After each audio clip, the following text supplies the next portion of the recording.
Thank you, Nagma. Welcome everyone to day 3 of EDGE 2020. This evening, we will appreciate and applaud the resilience of women and girls who stood up and stood together to address the challenges of their communities. One such region is Alwar, one of the most deprived regions in Mewat region of Rajasthan, where the region suffers extreme social and economic backwardness due to lack of resources, awareness, education, and health. And we know this through the work of Ibtada, one of the organizations we work with in Alwar, who works to strengthen women and women institutions by increasing their rights to access to rights and entitlements.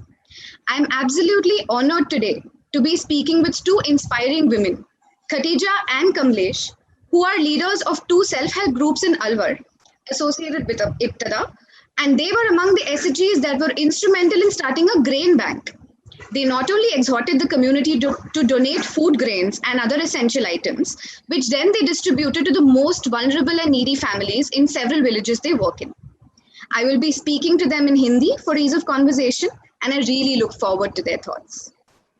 Khadija और कमलेश जी नमस्ते, बहुत बहुत शुक्रिया कि आप हमारे साथ जुड़े इस अवसर पर और हमें बहुत खुशी हो रही है हमसे आपसे बात करने के लिए।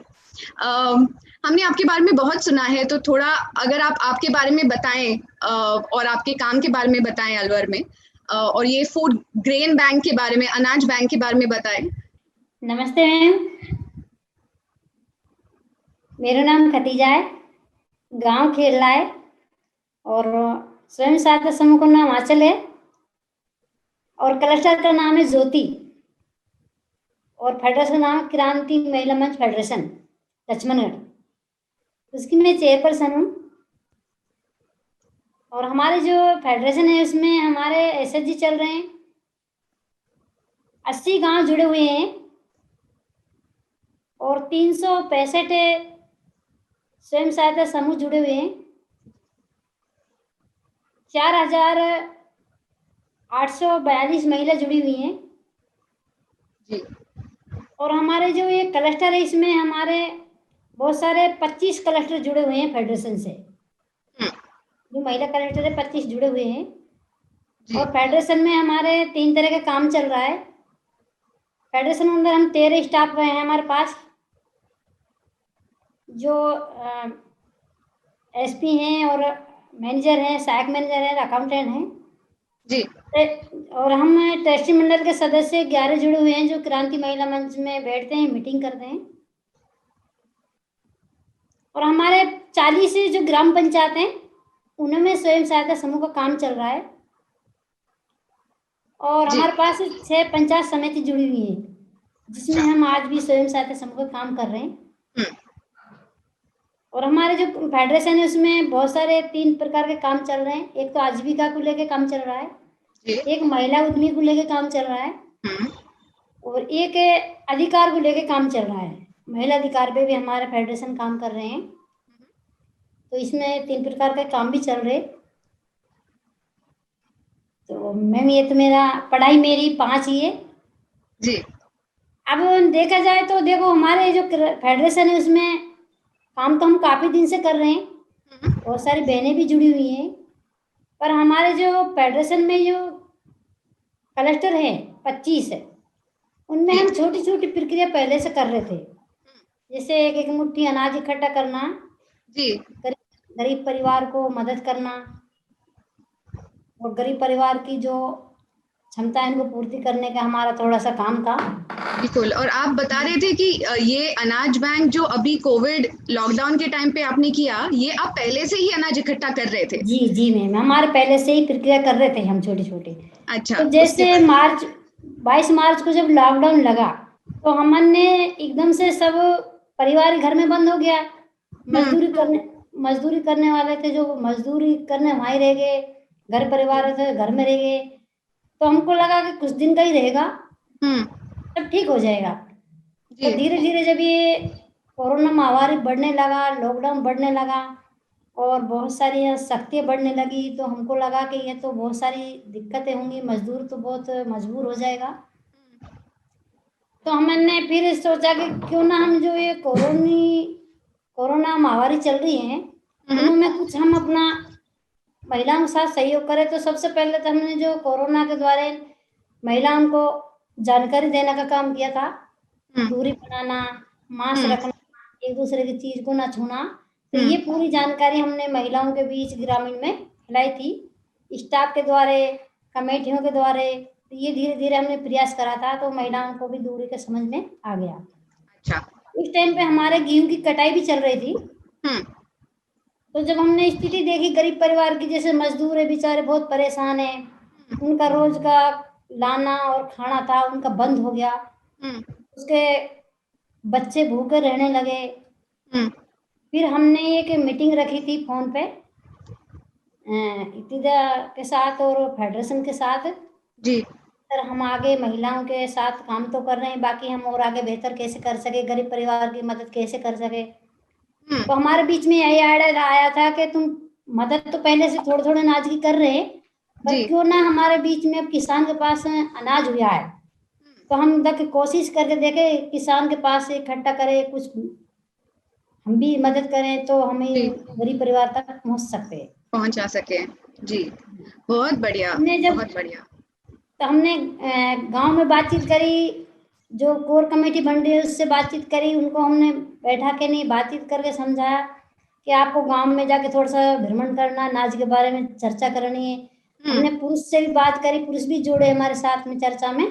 अच्छा। और हमने कोशिश करी, तो हमने गांव में जाके नहीं, जब अनाज इकट्ठे करने की बातचीत करी, तो देखो गांव में से बहुत सारे सवाल आए थे। जी, किस प्रकार के सवाल आए? हाँ, बहुत सारे सवाल आए थे कि ये तो क्या बांटेंगी, खुद खा जाएंगी, और अच्छा। ये तो खुद के मारे करती हैं। हाँ।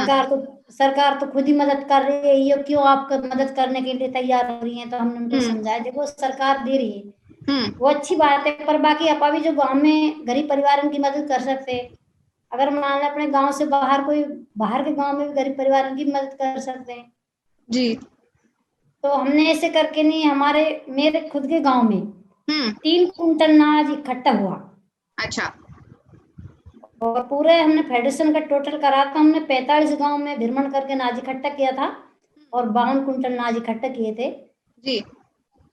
तो हमारे इब्तिदा में सर्वे थे, इन्होंने कहा कि भाई तुम अनाज इकट्ठा करोगे तो किट हम बांट देंगे, जैसे तेल मिर्च जो भी सामान था। उनकी बहुत खुशी की बात है, सर गरीब परिवार का अच्छा गुजारा हो जाएगा, अपनी सब्जी रोटी तो खा ही सकते हैं। जी। और कितने में बांटा आपने ये अनाज जो आपने इकट्ठे किए? हमने 200 परिवार में बांटे थे। अच्छा। 200 घर का परिवार था, उनमें हमने वितरण किए थे। अच्छा। फिर इसमें हमने थोड़ा टारगेट बनाए थे कि जैसे मान लो अगर छोटा परिवार है उनके लिए 25 किलो। जी। जैसे बड़ा परिवार है, भाई बच्चे 4, बुजुर्ग भी हैं, पत्नी भी है, तो उनके लिए हमने 50 किलो 35 किलो का टारगेट बनाए थे और उनको पहुंचाए थे। फिर हमको कुछ ऐसा लगा कि भाई मान लो अनाज हम दे रहे हैं, हो सकता है किसी गरीब परिवार को पिसाई के लिए पैसा ना हो, तो कुछ हमने अनाज पिसाई करके आटा बना के, आटा पिसा के उनके लिए वितरण भी किया कर दिया। बहुत बढ़िया, धन्यवाद। और कमलेश जी, अगर हम आपसे भी थोड़ा सुन सके कि आपका अनुभव कैसे रहा और आपके संगठन ने मिलके आपने कैसे ये काम किया, थोड़ा बताएं प्लीज। सभी को नमस्ते, मेरा नाम कमलेश है और मैं बख्तल की चौकी पथौड़ाबाद की रहने वाली हूँ। जिला अलवर है, तहसील अलवर है, पोस्ट दिवाकरी, राज्य राजस्थान। मेरा स्वयं सहायता समूह का नाम संतोषी है और सीता क्लस्टर का नाम है, और सवेरा महिला फेडरेशन से मैं जुड़ी हुई हूँ, उसकी मैं चेयरपर्सन हूँ। तो हमारे जो सवेरा फेडरेशन है उसमें 10 स्टाफ लगा रखे हैं हमने और 52 गांव जुड़े हुए हैं और 280 समूह जुड़े हुए हैं, 3000 महिला जुड़ी हुई हैं उसमें कई तरह के काम भी चल रहे हैं। और हमारी जो क्लस्टर है वे 21 क्लस्टर हैं जो जुड़े हुए हैं। अच्छा। और आपने काम कैसे शुरू किया? कोविड के टाइम पे आपका क्या अनुभव रहा और आपने कैसे शुरुआत की इस पहल की? मेरी पढ़ाई 8 पास हुई है जी। और जब ये मार्च महीने में जब ये कोरोना फैला तो ये बहुत महामारी फैल चुकी थी, लॉकडाउन, लग गया जी। अब हम पहले से ही करते थे छोटा छोटा काम, तो लेकिन जी लॉकडाउन लग गया तो हमारे बहुत टेंशन होगी, सब तो सोते थे और हमारे बहुत मोटी टेंशन होगी कि हम अब गरीब परिवारों के साथ कैसे करें, जो रोज लाते थे खाते थे तो वे कैसे करेंगे, वे कहाँ से खाएंगे, हमको तो बहुत मोटी टेंशन पैदा होगी। हमने क्या सोचा कि ऐसे करें, हम लीडर फेडरेशन मिलकर, इब्तिदा मिलकर एक सजेशन बनाए या मीटिंग करें कि हम कैसे आगे काम कर सकें लॉकडाउन के बीच में। हमने मीटिंग रखी तो हमने कम से कम 1 महीना के अंदर 28 मीटिंग की और उस मीटिंग में हमने बैठ के योजना बनाई कि हम कैसे काम करें।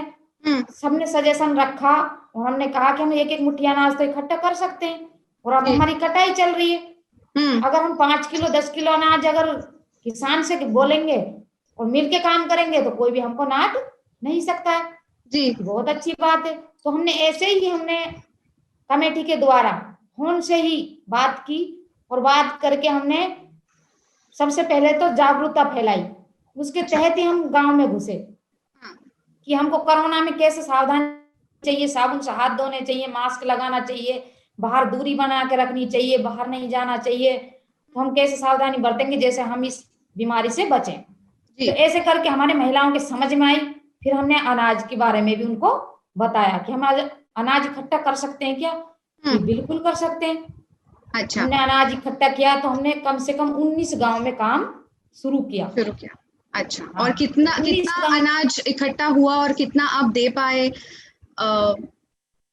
तो 19 गांव में हमने जब अनाज इकट्ठा तो हमारा 46 कुंटल अनाज इकट्ठा हुआ। अच्छा।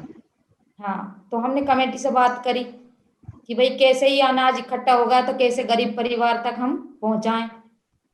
हमारी संस्था, उनसे हमने बात करी तो उन्होंने कहा कि आपने अनाज इकट्ठा कर लिया तो अनाज से ही तो पार नहीं पड़ेगी, उसके साथ कुछ मिर्च नमक भी चाहिए। तो इन्होंने हमसे किट के बारे में बताया। अच्छा। कि हम किट बनाएंगे 800-900 की, उसमें सारा मसाला होगा और जब तुम अनाज इकट्ठा बांटो तो हमको बता देना, हम उसके साथ किट भी साथ देंगे। हमको बहुत खुशी हुई। बहुत बढ़िया, बहुत बढ़िया। और ये करते टाइम कोई दिक्कत हुई आपको ये काम करते टाइम? जैसे खदीजा जी बता रही थी बहुत सवाल उठे, और कोई दिक्कतें हुई ये काम करते वक्त? अब जब हमने ये काम शुरू किया तो गांव में सभी कह रहे थे कि सरपंच बन रही है, सबके तो घर में मास्क लगा के बैठे हैं और ये बाहर जाके मदद करने वाली हो रही है, ये खुद को ही इनको ही चाहिए। सब सवाल करते हैं गांव में, लेकिन हमने कोई सवाल किसी का नहीं सुना। हम बहुत दूसरे गांव में भी गए और जो भामाशा ऊपर बैठे हैं पैसा वाले, उनसे हमने मदद भी मांगी। जैसे बाहर से हमारे गांव में मजदूर आके रहते थे जी, उनके लिए खाना भी हमने लगवाया, कम से कम 2 महीना खाना चला। अच्छा। हमने 100 रुपया भी हमने इकट्ठा करके और हमने उनको दिया कि ये मदद है आपकी, हम हमारे गरीब परिवारों को खाना दोनों टाइम मिलना चाहिए। तो ये भी हमने खाना भी। सॉरी, ये आप काम करते वक्त संगठन का जो शक्ति है, औरतों इकट्ठे होने वाली शक्ति, उसके ये सब आपने जब काम किया उसके बाद क्या गांव वालों में वो एक अवेयरनेस जागृत हुई कि ये महिलाएं इकट्ठे आके इतना अच्छा काम कर सकती है? कोई ऐसी सीख आपको मिली काम करते टाइम जिसने आपका प्रोत्साहन बढ़ाया? जी बताइए खदीजा जी, बताइए। ये मैम, जब हमने अनाज वितरण किया था गरीब परिवारों के लिए, 200 परिवारों के लिए, तो हर गांव में एहसास हो गया, पुरुष को हो गया हकीकत में महिला संगठन में बहुत ताकत है और बहुत ही मदद गरीब परिवार की कर सकती है जी। तो हमको इसमें बहुत सीख बनी मैम कि मान लो हमें गरीब परिवार के साथ आज हमने छोटा सा काम कराया, कल को हमको ये भी सीख बनी कि जैसे मान लो गरीब परिवार में जैसे कोई विधवा है या कोई गरीब अनाथ बच्ची हैं, उनके लिए हमने कुछ ये भी सोचा कि भाई उनको अनाज तो हम कब तक देंगे जी, 1 साल में 1 बार दे देंगे, महीना गेल में दे देंगे, बाकी उनको हमने ये भी सोचा, ये भी हमारी सीख बने कि हम क्यों ना एक रोजगार से आजीविका से जोड़े। आजीविका से जोड़ना मतलब उनको स्थायी संसाधन बनवाना, जैसे कोई दुकान का काम है, जैसे आजीविका पे पशुपालन का काम है, जैसे खेती बाड़ी का काम है जिसके पास है, तो ये हमारी सीख बनी थी। हमने ये काम करना भी शुरू कर दिया जी कि ये इस कोरोना के दौरान ये हमको बहुत सारी कठिनाई आई थी, हमारी ये सीख बनी कि ऐसी समस्या पता नहीं कभी हो भी आ सकती है। बराबर। अब गरीब परिवार अपनी रोजी रोटी करके खाने लग जाएगा तो उनको ये स्थिति नहीं देखनी पड़ेगी। और ये मेरी तो बहुत अच्छी सीख रही कि हम एक दूसरे का सहयोग करने के लिए, मदद के लिए हमको जो क्षमता मिली, जो हम जागरूक हुए, सशक्तिकरण हुए ये संस्था की तरफ से, ये बहुत अच्छा रहा मेरे को तो। बहुत बढ़िया, बहुत थैंक यू, बहुत धन्यवाद कि आपने आपके इतने अच्छे काम के बारे में हमें बताया। आपको सुन के बहुत सारी महिलाएं प्रोत्साहित होंगी कि गांव की महिलाएं भी दृढ़ निश्चय से काम कर सकती हैं। सो बहुत बहुत धन्यवाद, आप हमसे जुड़े। Thank you so much. So I'm very inspired by listening to these stories from women whom we don't get to hear and meet in day-to-day life. And often we think collectivizing women is always from an economic perspective, you know, as tools for enabling women to access financial resources and savings. But today, as we see from Khatija and Kamlesh's stories, women's collectives also play a great role in nurturing women's leadership, participatory change, and promoting both social and economic inclusion. And I think Ibtida's work in nurturing these women as Adhikar Sakhis, you know, mobilizing them into village rights committees has truly made leadership as an ingrained part of the work that these women do for their communities. And it's truly a by women, for women, of women initiative that, you know, we're actually seeing as a success as we hear them speak today. Thank you so much. And it's been an absolute honor speaking to them and about them. Thank you for listening in.